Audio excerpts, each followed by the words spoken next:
there! Welcome back into my Eastman kitchen. You know, the calendar says it's about time for us to start looking forward to springtime. But up here in the mountains, it is still very much winter. So, although I'm looking forward to starting to make some lighter salads and things, I'm still craving comfort food. So today I'm going to do a nice afternoon lunch of a homemade lentil soup. Lentils are tremendous for you. And I think I told you the story of my dad, God rest his precious soul. Colon cancer caused him to be in heaven. And I learned through his experience that it is really, really important for us to have a whole lot of fiber in our diets. So lentils are a fantastic way to do that. If I knew now what I knew then, I would have made it for him once a week.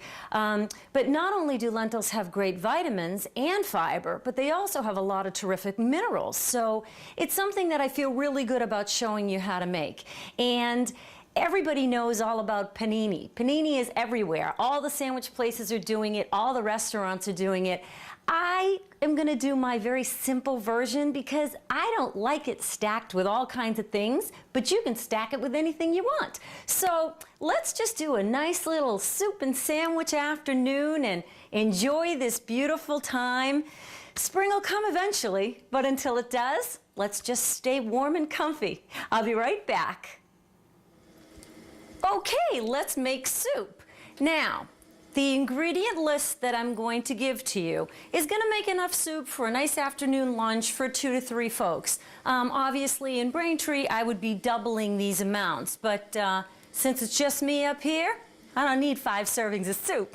And another reason why I like to show you smaller portions is because for those of you who live alone and for my teenagers out there that I know watch, and I very much appreciate it, I want you to really feel like, hey, I can do this for myself.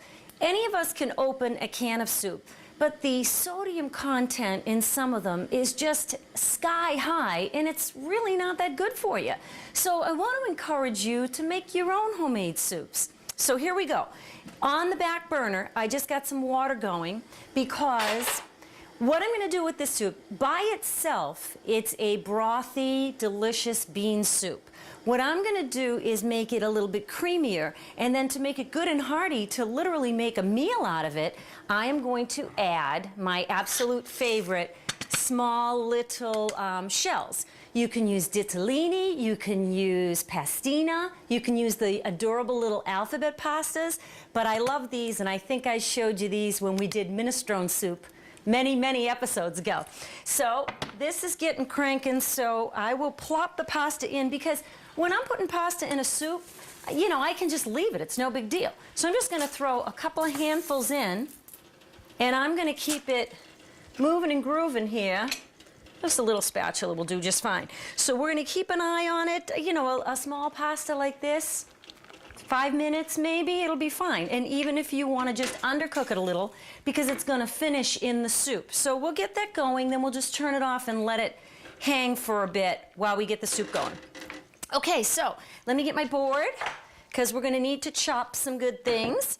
The trinity of soup, I think I taught you that before as well, is onion, carrot, celery. I put garlic in everything. Any soup I make, I put garlic. So my trinity has an extra leaf on it, like a 4-leaf clover, right? Okay, so we're going to need to chop some good things here. So let me get my towel laid out and grab my board behind me. Okay, my favorite knife, and get my pot started. We want to get the pot warmed up, and we'll get some olive oil in my pot. Isn't this so pretty? Purple pot. I needed another pot like I needed a hole in the head, but I saw it and said, you know, it just has my name on it. But it really doesn't. It has Martha's name on it, but I love Martha too. You know that. Okay, so starting with olive oil in my pan, because let's start with my onion. Got my little bowl here that I'll throw all my goodies in. Okay, chop this baby up. And again, I'm just using small versions because it's going to be a perfect lunchtime soup. But frankly, if you're going to make a soup, make it twice as big as what I'm going to show you because you're going to love it. And it can just sit in the fridge and you just reheat it back on the stove or pop it in the microwave and you got something healthy that you can have as an after-school snack or, you know, a light lunch, whatever you want to do. So we're going to chop up our carrot and get that going right away. Oh, and I wanted to tell you, you know, all these different methods of trying to keep onions from making you cry, the only thing that's ever worked for me is if you keep a candle close by, because supposedly the sulfuric fumes that come off of the onion are somehow captured. And all you physics students out there, this could be science, physics, I want you to tell me the explanation for it. But somehow that gas that affects your eyes is somehow dissipated by a candle. So that's why my candle is very close by. And it's helping, but I'm still feeling it, to tell you the truth. Okay, so here's my onion, nice and chopped, good to go, into the pan. That's going to saute up nicely. I'll move my pretty candle back there so it won't be in my way. Okay, carrot next, because we want onions to start sauteing, and then we want carrots because carrots are hard. And I'm going to move my pasta here and keep it going.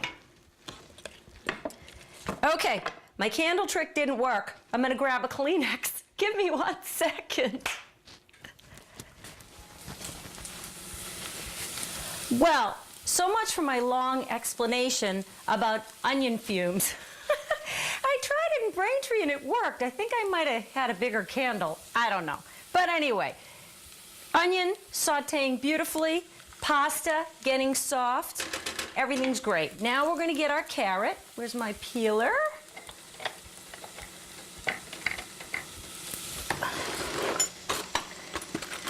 I sometimes forget which kitchen I'm in. Okay, let's peel this up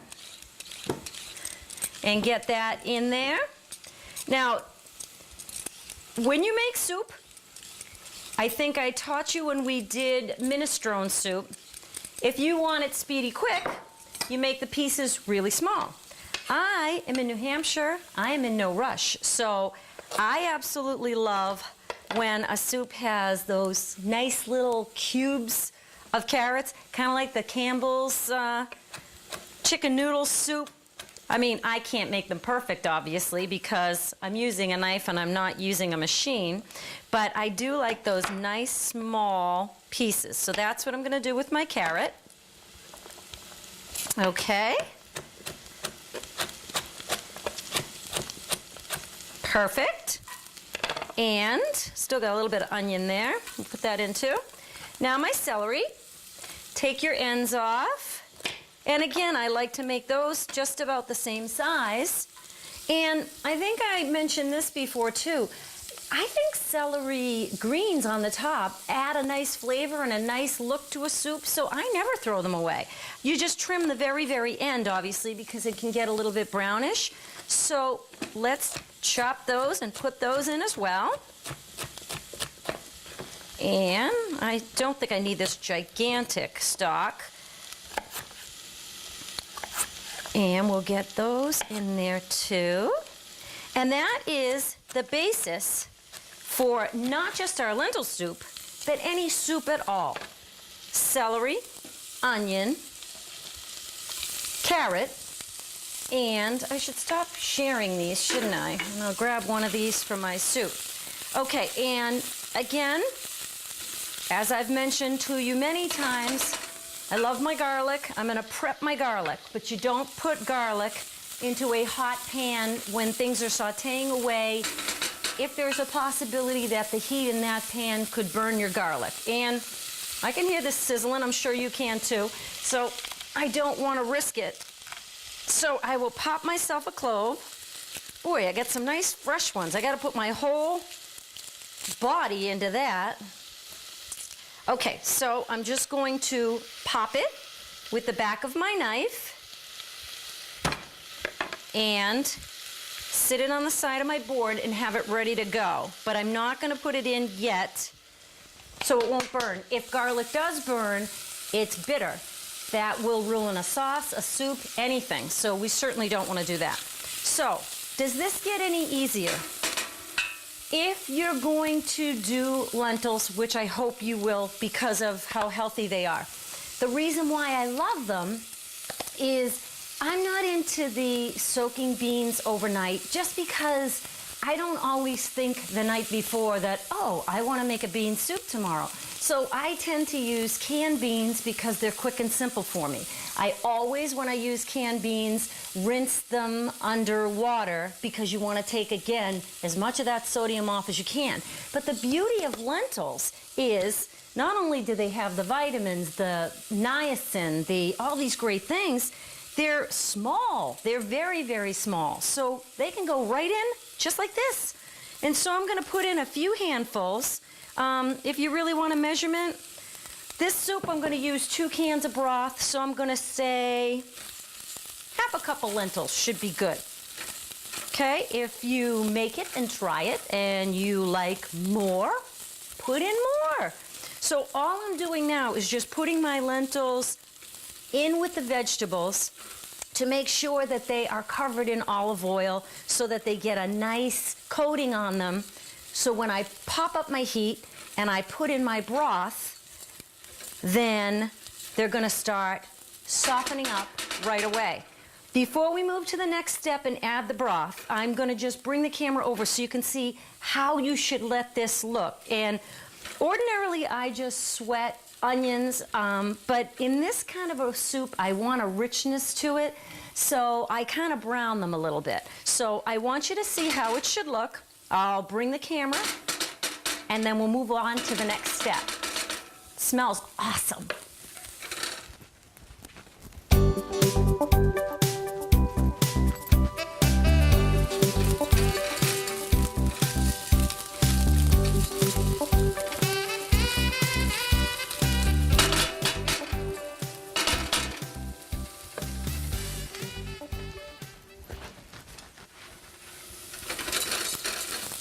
This is looking perfect. So, again, because this is going to be just for 2 or 3 folks, I think 2 cans of broth is going to be great to start.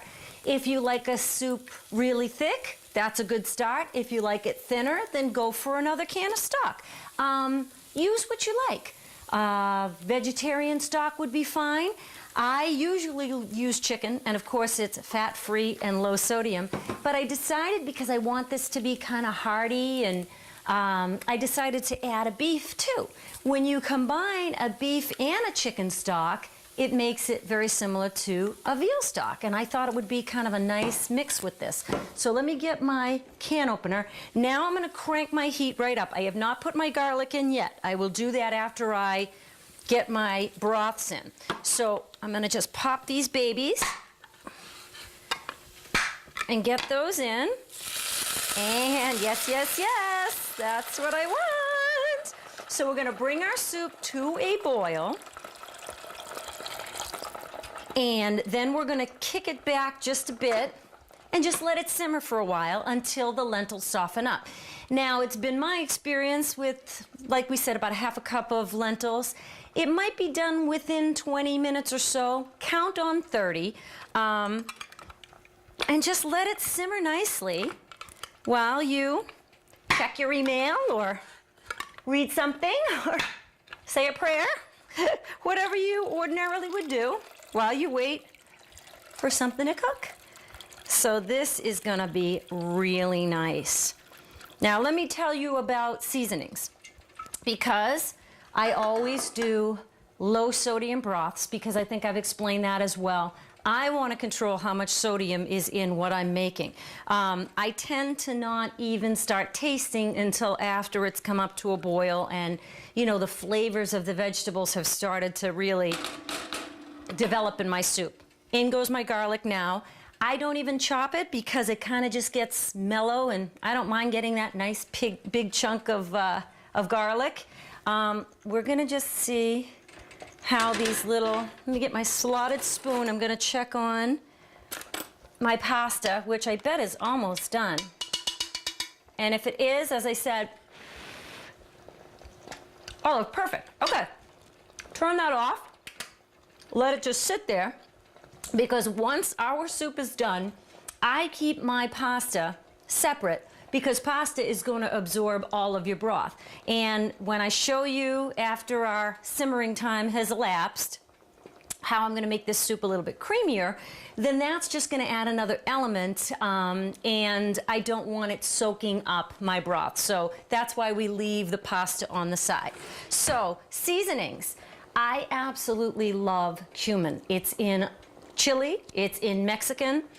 It's a smoky flavor. It's a personal taste. I love it with lentil soup. And then my trusty Sicilian seasoning has garlic and onion and all these good things. Yes, we put it in a regular natural version, which I love, but it's very concentrated when it's dried, and this also has some parsley, and it just adds a nice flavor. Salt, pepper. There's salt in here, so I don't need to add that. This will be a really good start. So I'm going to make myself my favorite little brand new beer that I love while we let this simmer, and then we'll move on and I'll show you how to make that delicious panini sandwich. Be right back.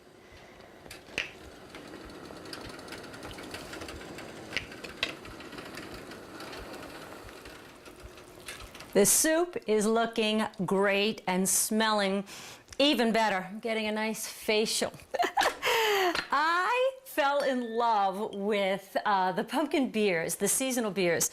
My brother and my sister-in-law, Robin, are really into these micro-brewed beers, and I thought, you know, I love my wine. Sometimes I've been told I'm a wine